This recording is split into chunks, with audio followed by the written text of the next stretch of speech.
안녕하세요. 안녕하세요. 행복한 안식일입니다. 밖에 눈이 많이 왔나요? 많이 왔어요. 많이 왔습니까? 네.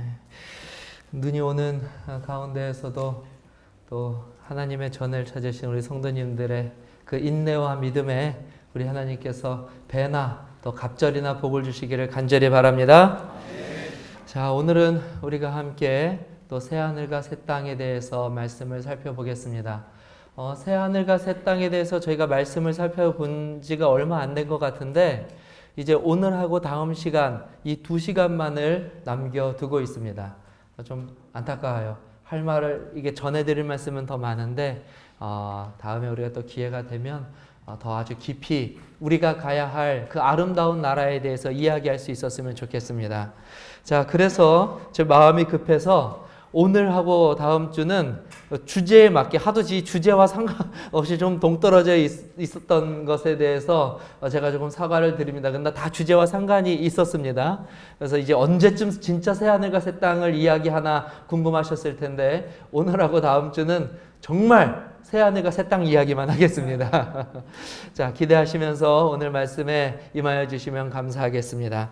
먼저 우리 사진 한 장을 좀 보도록 하겠습니다. 제가 지난번에도 한번 보여드린 사진인데요. 이 사진이 무슨 사진인지 다 아시죠?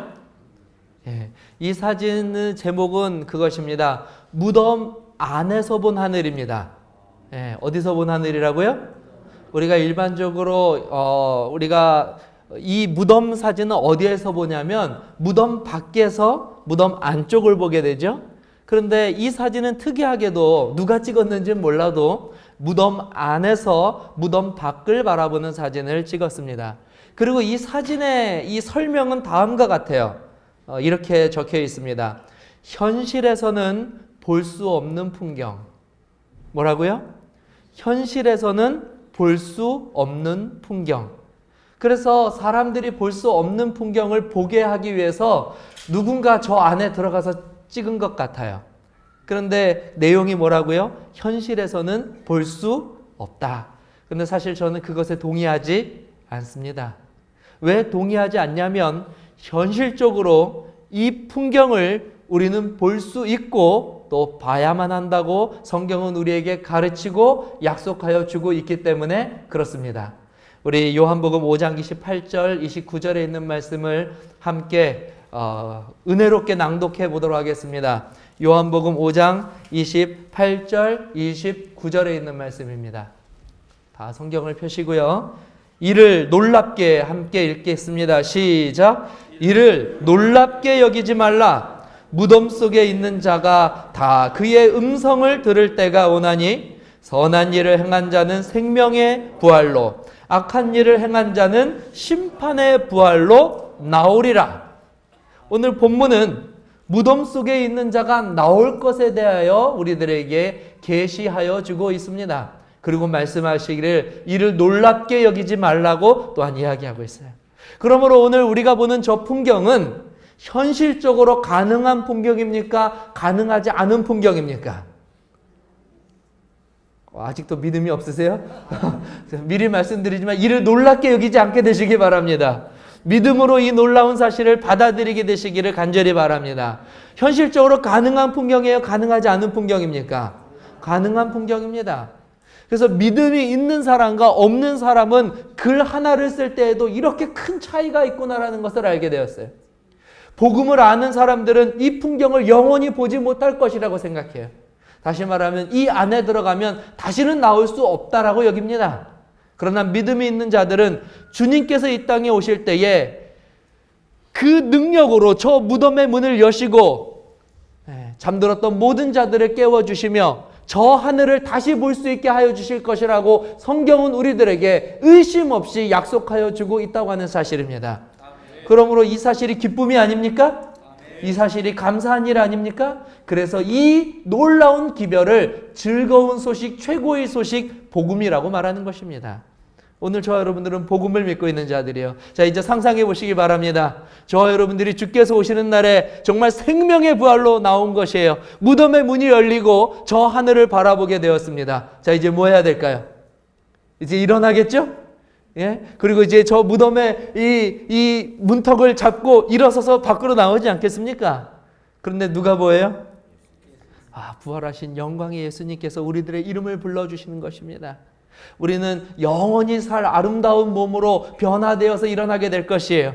그리고 그 주님의 음성에 따라서 우리는 하늘로 무엇하게 됩니까? 네, 승천하게 됩니다. 참 감동적인 이야기예요. 요즘 뭐 영화 중에 인터스텔라 맞나요? 저 그 단어가 맨날 헷갈려요. 인스텔라인지 인터스텔라인지. 이 인터스텔라라고 하는 영화가 요즘 아주 인기랍니다. 우주여행하는 이 영화래요. 그런 영화에 너무 저 여러분들이 감동받으실 필요 없습니다. 왜냐하면 실제로 그것보다 더 분명한 현실적인 여행을 할 티켓을 받은 사람들이 누구예요? 저와 여러분들이세요. 우리가 하늘로 영접함을 받고 나서 우리가 어디로 가게 됩니까? 어디로 가게 돼요? 하나님이 계신, 우리 다 배웠잖아요. 예, 오늘 벌써 6번째 시간인데 아직도 모르시면 안 돼요. 우리가 영원한 하늘에 하나님이 계신 그 나라에 들어가게 돼서 몇 년 동안이요?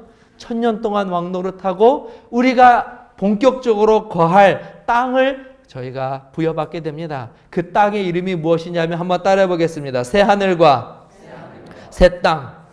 그러므로 우리가 영원히 살 낙원, 우리가 영원히 살 하늘나라, 우리가 일반적으로 이야기하는 것은 그 명확한 단어는 새 하늘과 새 땅이라고 하는 것이에요. 여러분들이 앞으로 영원히 구할 주소를 잘 기억하시기 바랍니다. 뭐라고요? 새 하늘과 새 땅. 이제 우리는 새 하늘과 새 땅에 거할 사람들이에요. 이사야서 66장 22절에 있는 말씀을 우리가 한번 살펴보도록 하겠습니다. 이사야서 66장 22절입니다. 이사야서 66장 22절. 나 여호와가, 함께 읽겠습니다. 다 펴셨나요? 이사야서 66장 22절입니다. 읽겠습니다. 시작. 나 여호와가 말하노라. 나의 지을 새 하늘과 새 땅이 내 앞에 항상 있을 것 같이 너희 자손과 너희의 이름이 항상 있으리라. 아멘. 예. 그러므로 우리가 거할 곳은 어디라고요? 새 하늘과 새 땅입니다. 요한계시록 21장 1절에 또 내가 새 하늘과 새 땅을 보니 처음 하늘과 처음 땅이 없어졌고 바다도 다시 있지 않더라 라고 하는 구절로 우리들이 거할 새 하늘과 새 땅에 대한 분명한 말씀을 주고 계십니다. 저를 잠깐 보시고요. 정말 중요한 내용을 지금 좀 말씀드리겠습니다.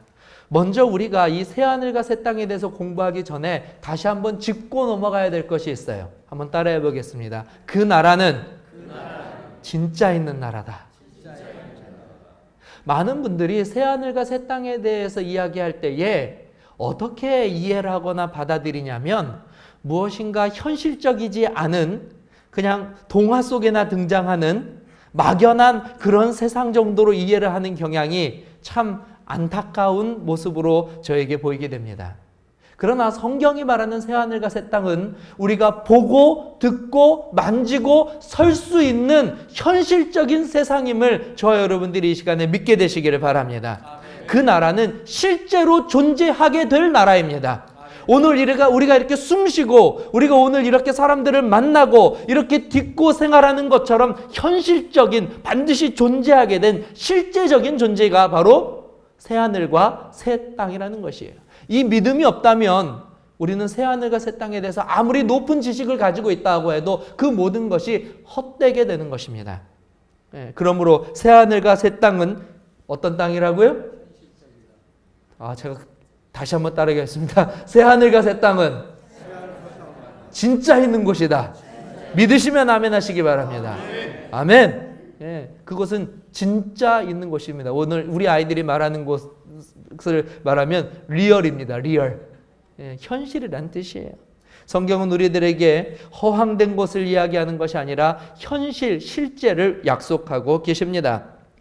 그렇다면 우리가 살 새하늘과 새 땅은 어떤 땅인지에 대해서 우리가 좀 살펴보도록 하겠습니다. 어떤 사람들은 이야기할 때에 새하늘과 새 땅이 우리가 거할 곳이라고 이야기하면 구원받은 자들이 살아야 할 땅은 새하늘과 새 땅이 아니라 하늘나라라고 이야기하는데 우리가 일반적으로 믿을 때요. 왜 새하늘과 새 땅이라고 이야기하는지에 대해서 조금 오해하거나 아니면 헷갈려 하기도 합니다. 저와 여러분들이 거할 하늘나라와 새하늘과 새 땅은 다른 곳입니까? 같은 곳입니까? 같은 곳일까요? 다른 곳일까요? 오늘 이 문제에 대해서 정확한 답을 얻어가게 되시기를 바랍니다.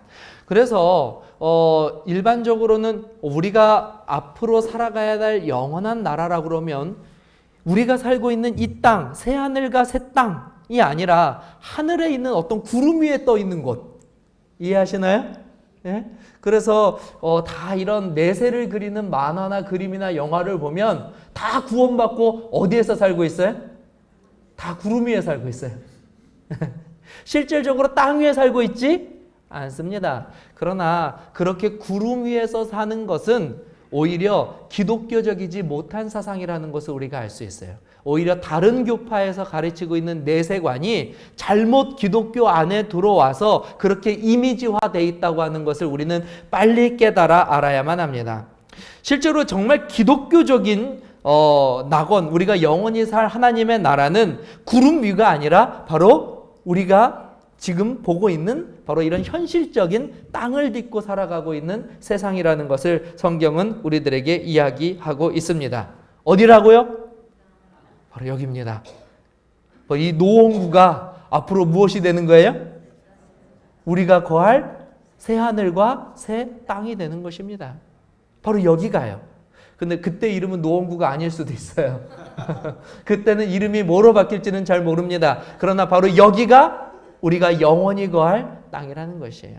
그리고 우리가 꼭 여기에 거할지는 저도 잘 모르겠습니다. 위치적으로 일본 정도에 내가 살지, 중국 정도에 살지, 그건 잘 모르겠어요.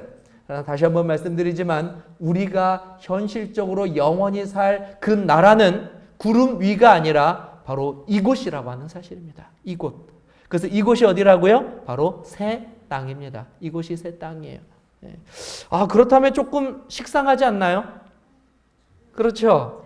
아니 잔뜩 기대하고 하늘나라에 갈 준비를 좀 마음속에 하고 있는데 기껏 다시 왔더니 어디 온다고요? 정말 운이 없어서 배정됐는데 다시 별내로 오면 다시 이 노원구로 오면요. 난 평생 노원구에서 살았는데 하늘나라에 와서도 어디에서 살아요? 노원구에서 평생 살면 재미있을까요? 네? 재미있나요? 감사합니다. 이 믿음으로 아멘을 해주셨는데요. 그렇지 않습니다. 제가 요즘 성경 공부를 하려고 어디를 가냐면 호평동을 갑니다. 근데 마침 제가 이 호평동에 가기 위해서 저에게 조력해 주시는 집사님으로 우리 한 집사님이 함께 가셔요. 근데 그 집사님이랑 우연히 제가 약속한 건 아닌데요. 우리 집사님이랑 같이 이렇게 이 호평동에 가는데 그 집사님 뭐라 그러냐면 목사님 사실 이 호평동이요 제 고향이에요 그래요. 약속하고 거기 있는 분을 모시고 간 건 아닌데 여기가 그분 고향이래요. 그래서 가면서 이야기하는데 무슨 이야기를 자주 하시냐면 이런 이야기를 자주 하세요. 목사님은 모르시겠지만 여기는요 옛날에 다 논리하고 밭이었어요. 목사님은 모르시겠지만 이렇게 번화한 곳이 아니었어요 호평동이. 그 이야기를 자주 하셔요. 아마 그분의 눈에는 그 아파트 너머에 옛날에 이 집사님이 뛰어놀던 농가밭이 보이나 봐요. 여기가 다 논밭이었는데. 근데 지금은요. 아파트가 들어선 완전히 다른 곳이 되었습니다. 거기까지 얘기 안 해도 되겠죠? 불과 5년 전에 별내는 어떤 곳이었습니까? 5년 전만 해도요. 지금은요. 오는 사람마다 깜짝깜짝 놀라요. 어떻게 이렇게 변했냐고요. 우리 주님께서 이 땅에 우리들을 거하게 하시는 그 나라는 놀랍게도 옛 땅과 옛 하늘이라고 말하지 않습니다. 그러면 그 앞에 뭐가 붙었어요? 새 하늘과 새 땅. 전혀 다를 것입니다. 전혀 다를 것이에요. 저와 여러분들이 이 땅에 하나님의 은혜로 거하게 되는 그때에는요, 아마 우리들의 입에서 연신 이런 말이 나올 거예요. 여기가 노원구야? 여기가 별내야? 여기가? 어떻게 이렇게 달라질 수 있지? 어떻게 이렇게 새로워질 수 있지? 이곳이 정말 내가 살았던 그 지구야? 이것이 내가 그때 숨쉬었던 공기야? 내가 바라봤던 하늘이야? 아니 어떻게 이렇게 바뀔 수가 있지라고 우리는 날마다 새로울 것이고 날마다 감탄할 것이고 날마다 놀랄 것입니다. 예. 그래서 그 이름이 뭐라고요? 새하늘과 새 땅입니다. 결코 지루하지 않습니다. 모든 것이 새로워지는 세상이에요. 그래서 그때가 되면은 오염된 공기를 더 이상 우리가 마실 필요가 없습니다. 모든 숨쉬는 모든 순간순간이 상쾌한 공기를 마심으로 정말 새로운 활력이 우리들의 몸에서 솟아나게 될 것입니다. 어젠가 그젠가 황사가 굉장히 심했죠? 정말 숨쉬기가 괴롭더라고요. 그러나 그런 세상이 더 이상 아닙니다. 물들은요 1등급 청정수 그 이상일 것입니다. 오염된 물들은 결코 우리들이 바라보지 않을 거예요. 모든 것이 깨끗하고 모든 것이 새롭고 모든 것이 푸르고 모든 것이 완전히 만족할 만큼 완벽한 그 나라가 하나님께서 우리들에게 마련하여 주시는 새하늘과 새 땅이 될 것임을 믿습니다. 그야말로 천지가 어떻게 돼요? 천지가 개벽하게 될 것입니다. 그와 같은 나라에 저와 여러분들이 살게 될 것이에요. 그래서 우리는 늘 기쁨과 감탄과 감격의 소리를 내뱉을 것입니다. 저 푸르른 나무를 보고 저 맑은 냇물을 보고 이 아름다운 상쾌한 공기를 보면서 말이죠. 죄악의 모든 흔적들, 우리가 파괴했던 모든 환경들은 새롭게 완전히 변화되어서 우리들의 눈앞에 나타나게 될 것입니다. 그 나라가 누구의 나라라고요? 저와 여러분들이 거하게 될 그 나라라고 성경은 이야기하고 있습니다. 그러면 어떻게 그렇게 될까요? 우리 별내가 지금처럼 아파트 단지가 돼서 저렇게 번화한 곳이 되기 위해서는 어떤 일이 있었는지 다 눈으로 주목하여 보셨죠? 하루에도 몇 번씩 무엇이 왔다 갔다 그래요? 큰 트럭들이 거기에 있는 것을 부수고 무엇했어요? 끄집어내고 다지고 깎아내리고 그래서 처음에 그곳을 황량한 벌판으로 만드는 것을 보게 되었습니다. 옛 흔적이 온데간데가 없게 되었죠?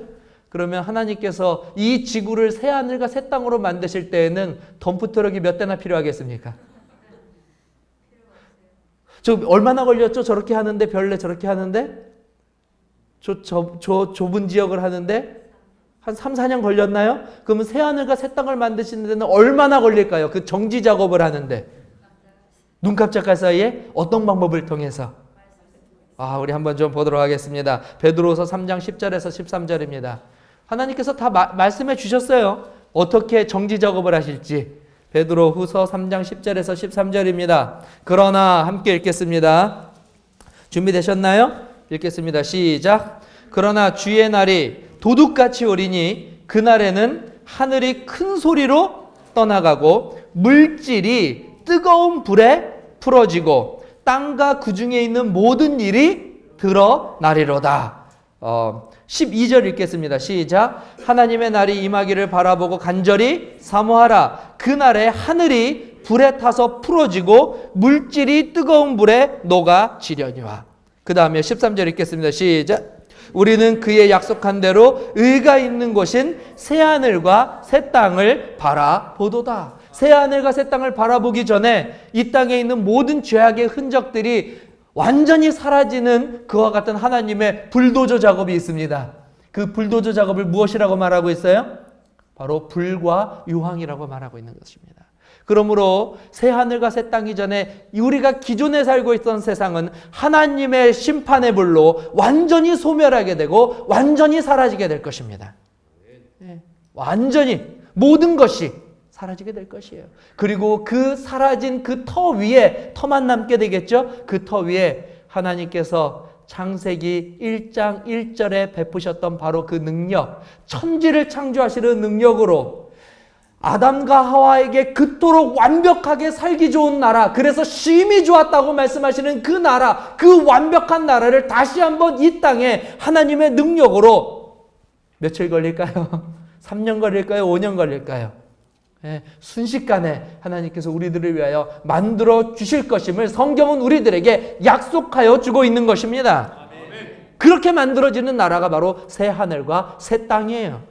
그러므로 결코 비상식적이거나 결코 우리가 형이상학적인 그런 곳이 아니라 현실적인, 그래서 어떻게 그 나라를 만들지에 대한 건축의 과정까지도 우리들에게 다 보여주고 계셔요.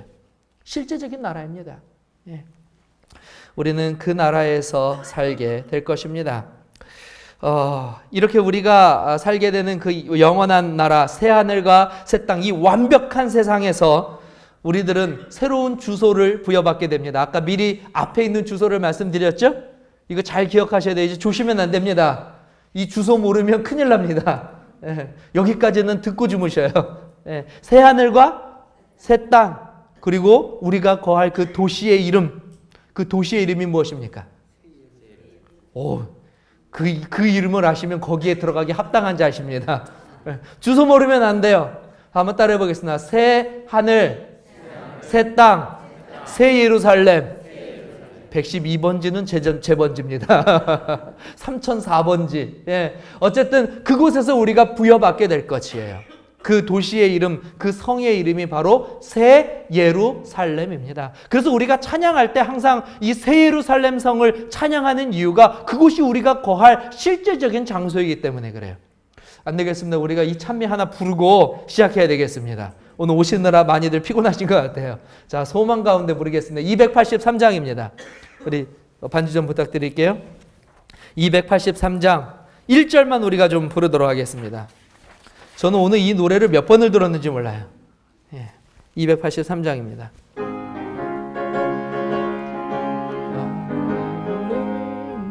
소망 가운데 찬양하시기 바랍니다. 세상 모든 수고 끝나 우리 갑옷 벗고서 모든 근심 걱정 사라진 뒤에 주를 뵙고 성도 만나 멸류관을 쓰리라. 새 예루살렘에서 성도들이 돌아올 때 기뻐 노래하리라. 새 예루살렘, 새 예루살렘, 호산나를 높이 불러 왕의 왕을 맞으리. 새 예루살렘에서 4절 부르겠습니다. 그곳 아름다운 곳에 구속받은 자들과 사랑하는 주를 만나 배울 때 주의 영광 노래하며 영원토록 살리라. 새 예루살렘에서 성도들이 돌아올 때 기뻐 노래하리라. 새 예루살렘, 새 예루살렘, 호산나를 높이 불러 왕의 왕을 맞으리. 새 예루살렘에서. 아멘. 아멘. 예루살렘의 뜻은 평화의 도성이라는 뜻을 가지고 있습니다. 사실 이 땅에서 그 어떤 성도 누구나 다 평화를 약속하지만 그 평화를 이룬 성은 이 세상에 존재하지 않았습니다. 그러나 우리 주님께서 오셔서 우리들에게 마련하여 주시는 그 도성은 정말로 평화가 현실이 되는 도성을 우리들에게 허락하여 주실 것을 믿습니다. 그러므로 새 하늘, 새 땅, 새 예루살렘, 정말 이름만 들어도 벅찬 그곳이 저와 여러분들이 거할 바로 그 나라라고 성경은 우리들에게 약속하고 말씀하여 주고 계십니다. 이 예루살렘, 바로 그 나라에 우리가 거하게 될 것입니다. 그것이 어느 나라라고요? 그것이 바로 하나님의 나라입니다. 따라해 보시겠습니다. 하나님의 나라. 그런데 여전히 많은 분들이 또 오해하시는 것은 여기서 또 걸리세요.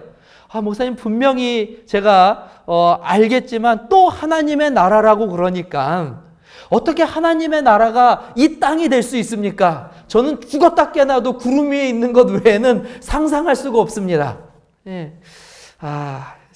그런 말씀을 하실 수도 있습니다. 성경에서 말하는 하나님의 나라, 하늘나라라고 하는 그 나라는 사실 하늘이라고 하는 개념을 우리가 이해할 때 보다 좀 잘 이해할 수 있습니다. 하늘 하면 무엇을 하늘이라고 말하죠? 하늘. 다 아시잖아요? 최춘희 집사님이 하늘 이렇게 말씀하셨어요. 하늘이 어딥니까? 하늘이죠. 성경은 사실 하늘을 세 가지 분류로 우리들에게 이야기해 주고 있습니다. 세 가지 분류로요. 그래서 우리가 일반적으로 첫 번째 하늘, 두 번째 하늘, 세 번째 하늘이라고 이야기해요. 첫 번째 하늘은 어떤 하늘이냐면 우리 아까 최춘희 사님이 잘 말씀해 주셨어요. 어떤 하늘이요? 이 하늘입니다. 이 하늘. 우리가 보고 있는 하늘. 오늘 오전에는 참 날씨가 좋았는데 오후부터 좀 흐리기 시작했어요.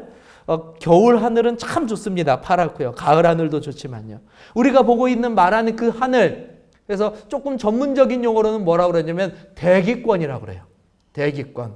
그래서 창세기에 나오는 하나님께서 창조하실 때 만들었던 바로 그 궁창, 그것을 뭐라고 말하냐면 우리는 첫 번째 하늘이라고 말합니다. 근데 이 첫 번째 하늘을 벗어나면 어떤 하늘이 존재하냐면 두 번째 하늘이 존재해요. 그 하늘에는 누가 살고 있습니까? 그 하늘에는 무엇이 거주하고 있죠? 해, 달, 별, 수금지화, 목토, 천해명, 우리 은하, 이와 같은 소위 말해서 별들이 있는 장소, 그리고 저희들이 믿기에는 또 다른 우주의 거민들이 있는 장소, 우리가 생각하는 것 이상의 광대한 하늘, 그것을 바로 우리는 무엇이라고 말하냐면 둘째 하늘, 우주라고 말하는 것입니다. 우주요. 그래서 이 우주는요, 우리가 생각하고 상상하는 것 그 범위를 넘어서는 아주 광대한 곳이에요. 제가 아까 영화 말씀드렸죠? 인터스텔라. 거기에 보니까 말이죠, 블랙홀도 들어가고 화이트홀도 들어가나요? 어쨌든 막 그래요.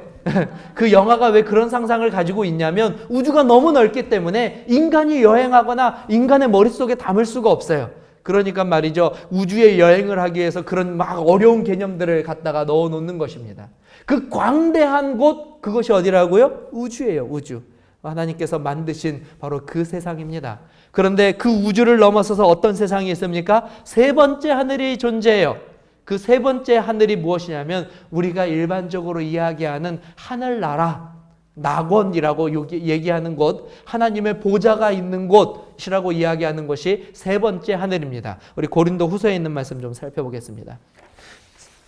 고린도 후서 12장에 있는 말씀입니다. 한번 다 펼쳐보시기 바랍니다. 고린도 후서 12장 2절에서 4절에 있는 말씀입니다. 고린도 후서 12장 2절에서 4절에 있는 말씀입니다. 한번 펼쳐보세요. 한번 읽겠습니다. 시작. 내가 그리스도 안에 있는 한 사람을 아노니 그가 14년 전에 셋째 하늘에 이끌려 간 자라. 어느 하늘에 갔다고요? 몇 번째 하늘이요? 세 번째 하늘이요.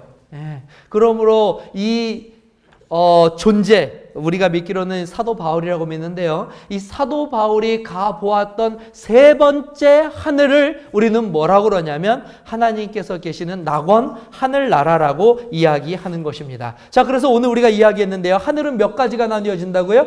세 가지요. 그래서 우리가 살고 있는, 우리가 보는 이 하늘, 그리고 우주, 그리고 하나님께서 가시는 그 하늘. 자, 그러면 하늘나라는 어디입니까? 하나님의 나라는 셋째 하늘만 하나님의 나라인가요? 잘 생각해 보세요. 셋째 하늘만 하나님의 나라입니까? 아니죠? 그럼 둘째 하늘까지만 하나님의 나라입니까? 그럼 첫째 하늘까지도 하나님의 나라입니까? 아니면 이 세 하늘이 다 하나님의 나라입니까? 분명한 사실입니까? 그러므로 하나님께서 만드신 세상은 다 하나님의 나라입니다. 하나님의 나라인데 한 가지 조건이 있어요. 하나님의 나라로 불리려면 그 나라가 하나님의 법에 순종하고 하나님의 말씀을, 하나님의 사랑을 깨달아서 자발적으로 그 음성을 듣는 자들이어야만 그것이 하나님의 나라가 되는 것입니다. 그러면 이 땅에 새 하늘과 새 땅이 세워지겠죠? 근데 그 땅에 거주하게 될 자들은 어떤 자들이 거주하게 됩니까? 새 하늘과 새 땅은 어떤 자들이 거주하게 되죠? 하나님의 말씀을, 하나님을 사랑하고 하나님의 말씀에 순종하는 자들이 살게 되는 곳이에요. 그러므로 이 땅에 세워질 새 하늘과 새 땅도 하나님의 나라가 분명합니까? 하나님의 나라가 분명한 것이에요. 우리는 하나님의 나라를 하나님이 거하는 셋째 하늘로만 축소해서 이해해서는 결코 안 되는 것입니다. 그분이 창조하신 이 모든 세계, 그들의 그 하나님을 사랑하는 피조물들이 거하는 그 모든 세상, 그곳이 바로 하나님의 나라라고 불릴 수 있다고 우리는 이해하고 또 믿어야만 하는 것입니다. 그래서 오늘 우리가 거할 이 새하늘과 새 땅, 하나님의 나라에 대해서 이제 현실적으로 보다 좀 구체적으로 좀 알아보도록 하겠습니다. 하나님의 나라는 한마디로 특징 짓자면 한번 따라해 볼게요. 저 이런 표현을 써서 좀 죄송하지만 엄청나게 아름다운 곳이다. 상상할 수 없을 정도로 예쁜 곳이다. 그 나라가 어떤 나라예요? 하늘나라예요. 이번에 우리 조광 집사님 따님이 결혼하셨잖아요. 결혼했잖아요. 그죠? 네. 결혼했는데 제가 그 결혼식에서 깜짝 놀란 것이 있어요. 저도 결혼식 사회라면은 웬만큼 이 결혼식 사회계에서 이름을 날렸던 사람인데 제가 이번에 우리 최선우 전도사님이 사회 보는 걸 보고 야, 내 시대는 갔구나라는 것을 제가 절감하게 되었습니다. 우리 최선우 선생님이 사회를 볼 때 특히 신부 소개할 때 말이죠. 제가 오늘 그 문장을 우리 최선우 선생님한테 달라고 그랬어요. 너무 감동받은 그 문장. 이렇게 길게 썼네요. 네. 그 신부 소개할 때 이렇게 소개했습니다. 그때 못 들으신 분들을 위해서 이건 들으셔야 돼요. 아주 대단히 잘 썼습니다. 이렇게 소개했어요. 다음은 오늘 예식의 주인공 신부 입장이 있도록 하겠습니다. 세상에는 얼굴만 착한 여성들이 많이 있습니다. 그리고 세상에는 마음만 착한 여성들도 많이 있습니다. 그러나 오늘 우리는 빼어난 외모와 착한 마음씨를 두루 겸비한 이 시대에 보기 드문 여성을 보게 될 것입니다. 오늘 이 순간만큼은 붙일 수 있는 최고의 수식어들을 다 붙여보아도 그녀가 가진 아름다움을 다 묘사할 수가 없습니다. 여러분 앞에 세상에서 가장 아름다운 신부를 소개합니다. 신부 입장. 꽃보다 아름답고 향기로운 신부가 더욱 빛날 수 있도록 하객 여러분들의 큰 박수를 부탁드립니다. 대단하지 않습니까? 예. 왜 박수를? 예. 이런 찬사가 부족하지 않은 것은 유일한 존재가 있어요. 그건 뭐냐면 신부입니다. 사실 이 글로도 부족해요. 신부는 그날 가장 아름다운 존재이며 가장 아름답게 꾸민 존재입니다. 그런데 오늘 우리가 들어가야 할 새하늘과 새 땅을 하나님께서 우리에게 소개하실 때 어떻게 소개하셨는지 아세요? 어떻게요? 우리가 구절은 감동적으로 한번 읽어보겠습니다. 계시록 21장 2절에 있는 말씀이에요. 계시록 21장 2절에 있는 말씀입니다. 계시록 21장 2절입니다. 함께 읽겠습니다.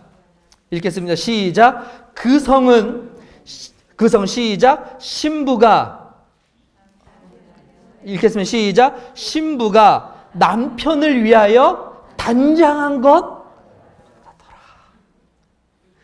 우리를 위하여서 하나님께서 새하늘과 새 땅을 그냥 주셔도 감사한데 그 땅을 어떻게 놓고 기다리신다고요? 단장해 놓으시는데 신부가 단장한 것처럼 완벽하고 아름답고 황홀하게 우리들을 위하여 만들어 주시겠다고 약속하여 주셨어요. 아멘. 놀라운 사실 아닙니까? 아멘. 놀라운 사실 아닙니까? 네. 얼마나 하나님께서 공을 들이실까요? 하나님께서 최초의 인류인 아담과 하와를 만드실 때에도요, 이 세상을 창조하시고 하나님 스스로가 뭐라고 말씀하셨냐면 심히 아름다웠다고 그래서 심히 아름다웠다. 그런데 새하늘과 새 땅은 심히 아름다운 것 이상의 고백입니다. 그 나라를 죄인인 우리가 들어갈 수 있도록 하나님께서 준비하시고 마련하시고 만들어 주셨다는 거예요. 정말 어리석은 것은 그 나라를 거절하는 것입니다. 정말 안타까운 일은 그 복음을 이 세상에 있는 다른 것들과 바꾸려고 하는 어리석은 시도들이에요. 그 일들이 오늘 우리 가운데 놀랍게도 이루어지고 있다고 하는 사실입니다. 그것이 하나님의 가슴을 가장 아프게 하는 일이에요. 그분께서는 우리가 가장 즐겁고 만족하고 기쁘게 여길 수 있도록 지금 하늘에서 그것을 단장하고 그것을 우리들을 위하여 준비하고 그것을 우리들에게 약속해 주셨다고 하는 사실이에요. 누가 준비하듯이요? 신부가 준비하듯이요. 대단히 감동적인 구절입니다. 대단히 감동적인 구절이에요. 그럼 구체적으로 어떻게 하시는가? 말만 그렇게 하시는 것이 아닌가? 구체적으로 말씀해 주셨어요. 계시록 22장 5절입니다. 한번 펼쳐보세요. 죄송합니다. 계시록 먼저 하나하나 좀 살펴보겠습니다. 22장 5절부터 보겠습니다. 22장 5절입니다. 그 나라의 첫 번째 특징이 거기에 나와 있습니다. 함께 읽겠습니다. 시작. 다시는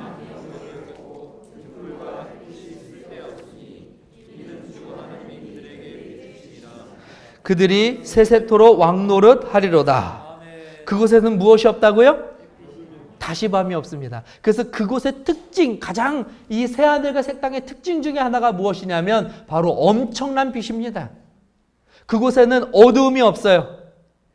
그늘진 곳이 없다는 말씀입니다. 일반적으로 물리적인 빛은 무엇을 통과 못하냐면 물질을 통과하지 못합니다. 그렇죠? 그런데 우리 주님께서 우리들을 위하여 마련하신 새하늘과 새 땅에서는 이 물리적인 공간마저도 뚫어내는 하나님의 영광의 빛이 그곳에 넘쳐나게 될 것을 오늘 성경은 우리들에게 이야기하고 있는 것입니다. 얼마나 아름다운 곳일까요?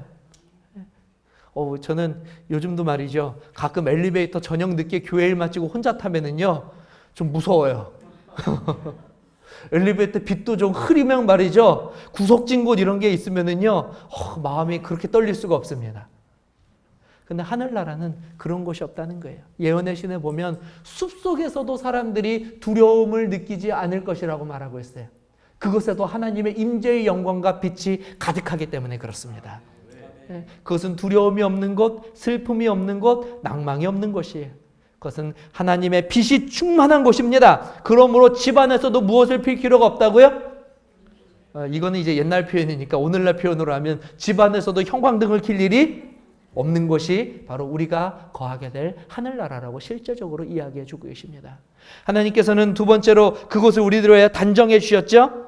어떻게 해요? 신부가 단장하는 것처럼. 계시록 21장에 있는 말씀입니다. 한번 보겠습니다. 21장 18절 21절입니다. 그냥 꾸미지 않으셨어요. 계시록 21장 18절 21절입니다.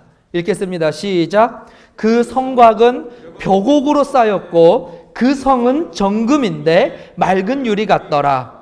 그 성의 성곽의 기초석은 각색 보석으로 꾸몄는데 첫째 기초석은 벽옥이요, 둘째는 남보석이요, 셋째는 옥수요, 넷째는 녹보석이요, 다섯째는 홍만호요, 여섯째는 홍보석이요, 일곱째는 황옥이요, 여덟째는 녹옥이요, 아홉째는 당황옥이요, 열째는 비치옥이요, 열한째는 청옥이요, 열두째는 자수정이라. 그 12문은 진준이 각문마다 한 개의 진주로 되어 있고 성의 길은 맑은 유리 같은 정금이더라. 이게요, 그냥 지어내신 이야기가 아니라 실제 그 나라가 이렇다는 것을 오늘 우리들에게 보여주고 계십니다. 우리들이 거할 새하늘과 새 땅. 제가 우리 아파트에 처음 들어가서요, 감동받았습니다. 야, 이렇게 고급 아파트가, 이렇게 좋은 아파트가. 그리고선 부엌에 딱 들어갔는데 부엌이 뭐로 돼 있냐면요, 대리석으로 돼 있어요. 부엌판이 저희 집사람이 이렇게 요리하는 곳이요. 그래서 제가 야, 정말 고급 아파트는 부엌도 대리석으로 돼 있구나. 그때 저희 집사람이 뭐라고 그랬냐면 플라스틱이야 그래요. 설마. 그리고 가서 이렇게 두드려 봤는데 대리석 모양을 한 플라스틱이에요. 소위 말하면 짝퉁입니다. 하늘은 그런데 짝퉁이 없어요. 하나님께서 우리를 위하여 마련하신 그곳은 순수한 100% 보석으로 우리들을 위하여 지어주셨다고 말하면서 어떤 보석을 쓸 건지도 오늘 우리들에게 약속해 주셨어요. 생각해 보십시오. 집에 보석 하나 조그만 것만 있어도 볼 때마다 황홀하지 않습니까? 근데 정말 우리가 상상하는 것 이상으로 아름답고 크고 화려한 보석들로 하나님께서 하나님의 지혜로 그 나라를 하나님의 아름다운 미적 감각으로 만들어 주신다는 거예요. 저는요, 의심하지 않는 것이 한 가지가 있는데 하나님의 미적 감각은 의심하지 않아요. 제가 어렸을 때 참 머릿속에 기억에 남는 것은 놀이터에서 막 놀다가요, 아주 초등학생 때인데요, 놀이터에서 놀다가 갑자기 아이들이 우와 그래요. 그래서 놀이터에서 놀다가 왜 그러나 하고 딱 봤더니 저 아파트 너머로 해가 지는데 그 노을이 말이죠, 정말 환상적인 색깔과 환상적인 이 모습을 만드는데 그 조그만 아이들이, 노는데 정신이 팔리는 아이들이 그 모습을 보고 다 그거 쳐다보고 있어요. 뭘 한다고. 근데 저도요, 그때 굉장한 이루 말할 수 없는 감동을 받았어요. 이 죄악된 세상에서도 하나님이 만드신, 하나님께서 우리들을 위하여 베푸신 것들의 입을 쩍 벌리고 바라보는데, 죄가 없는 새하늘과 새 땅에서 하나님께서 우리들을 위하여 보석으로 꾸미신 그 나라에 들어가고 싶지 않으세요? 그 나라의 주인이 되고 싶지 않으십니까? 아마 쳐다봐도 질리지 않을 거예요. 이렇게 아름답게 만들어 주신다고 하는데, 이것은, 이 보석들은 뭐에 쓰이는 재료냐면 하나님께서 우리들을 위하여 꾸며주시는 재료예요. 꾸며주시는 재료. 그러면 그 꾸며주시는 재료 이외에 이 성을 만드는 재료는 뭔가? 우리가 살고 있는 세상에서는 집을 지으려면 뭐로 만듭니까? 뭐로 만들어요? 참 멋없는 콘크리트로 만들어요. 그래서 그 콘크리트가 멋이 없으니까 겉에다 이렇게 이런 모양들을 갖다 붙이는 거예요. 네. 그런데 하늘나라는요, 그냥 드러나도 하나도 멋이 없지 않습니다. 무엇으로 만드신다고요? 읽었잖아요, 저희가요. 21장 1절에 그 성곽은 금 벽옥으로 쌓였고 그 성은 무슨 성이라고요? 정금인데. 그러니까 콘크리트로 만든 성이 아니라 무엇으로 만든 성이에요? 정금으로 만든 성입니다. 그런데 이 금은요, 우리가 생각하는 그런 금은 아닐 거예요.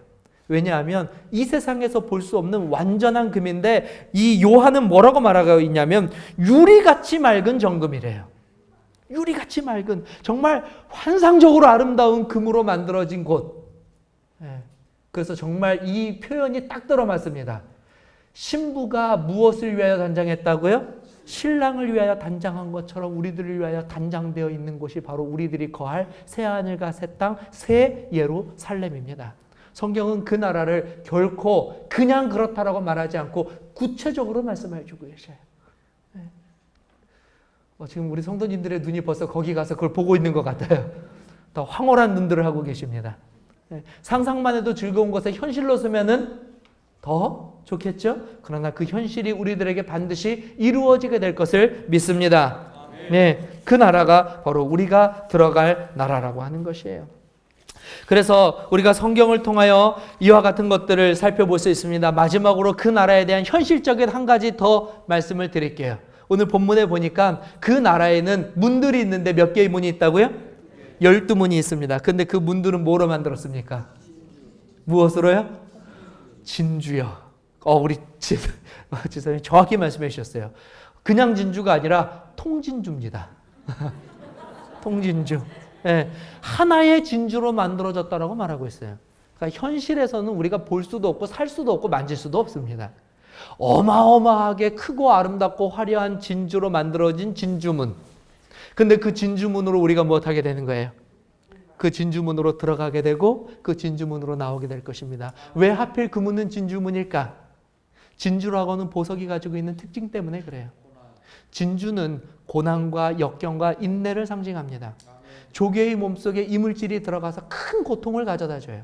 그러나 그 고통 가운데에서도 좌절하지 않고 그것을 품었을 때에 비로소 되는 그것이 무엇이냐면 바로 진주입니다. 하나님께서 온 인류를 사랑하사 이루 말할 수 없는 희생과 이루 말할 수 없는 고통 가운데 자신의 독생자 아들을 이 땅에 보내주셨어요. 그 독생자 아들은 역시 이루 말할 수 없는 고통과 시련 가운데서도 포기하지 않고 다 이루었다는 이 한 말씀을 마치고 그분께서 승리하셨습니다. 그리고 그분을 믿는 모든 그리스도인들도 이 복음이라고 하는 그 소망을 우리의 마음속에 품고 살아가면서 시련이 있고 고난이 있고 역경이 있고 이 세상에서 내가 이루고 싶은 것들이 있지만 그런 것들을 모두 뒤로 한 채 오로지 이 한 가지 것을 마음속에 품고 살아간 결과 우리가 들어가게 될 그 문, 새하늘과 새 땅의 그 진주문이라고 하는 사실이에요. 아멘. 만약에 제가 살아서 하늘에 갔을 때 저희 민영이와 민정이가 어리다면 저는 그 진주문 앞에 서서 오늘 이 설교를 들려줄 거예요. 이게 왜 진주문인 줄 아냐, 민영아? 이게 왜 진주문인 줄 아냐, 민정아? 이 진주문의 의미는 바로 이런 것이다. 우리가 영원히 그곳에 들어가면서 그 문을 드나들 때에 감사의 기쁨과 감격을 우리는 날마다 느끼게 될 것입니다. 그 나라가, 그 실제하는 성이, 우리들의 주소가 새하늘과 새 땅, 새 예루살렘 12번째 진주문 근처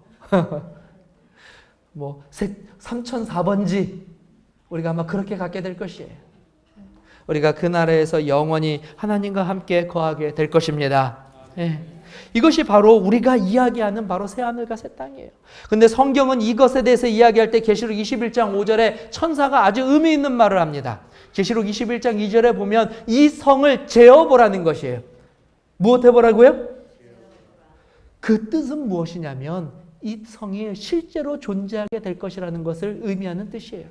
잴 만큼, 그 수치가 정확하게 있을 만큼 실제로 존재하는 현실적인 곳, 다시 한번 그 믿음을 갖게 되시기를 바랍니다.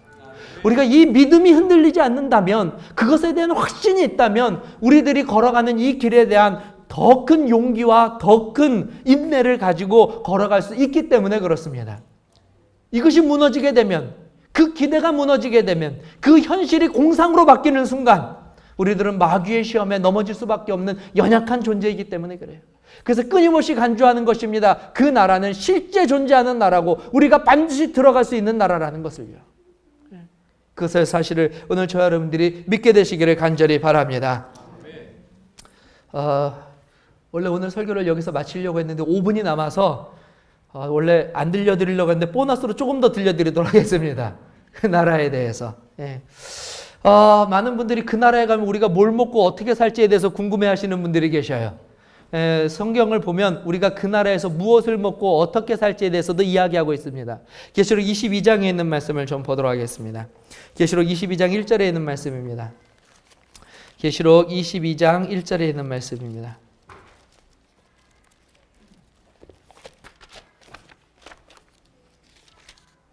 자, 함께 읽겠습니다. 시작. 또 그가 수정같이 맑은 생명수의 강을 내게 보이니 하나님과 및 어린 양의 보좌로부터 나와서 2절입니다. 시작. 길 가운데로 흐르더라. 강 좌우에 생명나무가 있어 12가지 열매를 맺되 달마다 그 열매를 맺고 그 나무 잎사귀들은 만국을 치료하기 위하여 있더라. 우리가 새 하늘과 새 땅에 가게 되면 그 성에서부터 한 강이 흘러나오게 되는데요. 그 강 주변에 무엇이 빼곡히 자라 있냐면 바로 이 생명나무가 빼곡히 자라 있습니다. 그 강 주변으로요. 그리고 그 생명나무에서는 12가지의 과실의 열매들이 맺히는데 달마다 새로운 열매가 맺혀요. 그래서 우리는 달마다 질리지 않고 새로운 열매를 맛보게 될 것입니다. 그런데 이 생명나무의 열매가 가지고 있는 엄청난 이 영향이 있어요. 그 안에. 이 생명나무가 가지고 있는 하나님께서 창조하신 그 능력이 있어요. 그 안에. 그것이 무엇이냐면 영원한 생명과 치유의 능력을 가지고 있다는 것이에요. 그래서 그 생명나무의 열매를 먹게 될 때에는 한번 따라해 볼게요. 늙지 않는다. 무엇하지 않는다고요? 늙지 않아요. 두 번째로 피곤하지 않는다. 세 번째로 병 걸리지 않는다. 사실 저는 피곤하지 않는 게 굉장히 매력에 이끌려요. 오늘도 제가 이렇게 일을 하다가 오늘은 하루 종일 교회에 있었거든요. 그래서 한 6시쯤에 이제 일을 다 끝내고 뭐 할까 그러고 있는데 깜빡 잠이 들었어요. 큰일 났었어요. 자다 일어나니까 큰일 났어요. 왜냐하면 깜빡 자다 일어났는데 노트북에 기대고 잤는데 노트북에 침을 흘려가지고 말이죠. 이 노트북이 고장나는 건 아닌가 생각해서 노트북을 뒤집어 놓고 별짓을 다 했습니다. 피곤하지 않으면 좋겠어요. 근데요, 하늘에서는요, 만국을 소생시키고 치유하게 하는 바로 이 생명나무의 열매, 치유하게 하는, 소생케 하는 이 생명나무의 열매를 저와 여러분들이 마음껏 따먹을 수 있다고 성경은 약속해 주고 계십니다. 그러므로 그날에서는 우리가 영생할 수 있게 될 것이에요. 창세기 3장에 보면 하나님께서 아담과 하와가 범죄하자 무엇을 막으셨어요? 이들이 범죄하였는데 그들이 손을 들어서 생명나무의 열매를 따먹고 영생할까 하노라 해서 생명나무로 가는 그 길을 화영검을 가지고 있는 천사들을 통하여 못 가도록 막으셨다고 하는 장면이 나와 있어요. 죄인들에게 금지되어 있는 그 열매가 바로 생명나무의 열매였습니다. 그러나 우리들에게는 허락되게 될 것이에요. 더 이상 화영검을 가지고 있는 무시무시한 천사는 보지 않게 될 것입니다. 우리는 날마다 더 건강해질 것이고 날마다 더 생기가 넘칠 것이며 시간은 거꾸로 가게 될 것이에요. 흰머리가 났던 사람들은 어떻게 된다고요? 그 열매를 따먹고 검은 머리로 변하게 될 것입니다. 믿으시면 아멘 하시기 바랍니다. 관절염이 있으셨던 분들도 그 열매를 먹을수록 사슴처럼 뛰어다닐 수 있게 될 것임을 믿습니다. 지난번에 우리가 설교할 때도 잠깐 보여드렸죠? 그것을 먹게 되면 키도 커요. 그래서 하늘나라에서는 키 작은 사람이 있다고요? 없다고요? 없어요. 저도 기대하고 있습니다. 제 키가 2m 한 30 정도 되기를 기대하고 있어요. 우리 모두가 완벽한 활력과 완벽한 육체와 완벽한 생명을 얻게 되는 그 나라. 새하늘과 새 땅, 새 예루살렘, 저 여러분들이 사모하게 되시기를 바라며 그 일을 위하여 인내하게 되시기를 바라고, 우리 하나님께서 약속하신 그 나라에 저와 여러분 모두가 반드시 들어가게 될 것을 주님의 이름으로 축원하며 오늘의 말씀을 마치도록 하겠습니다.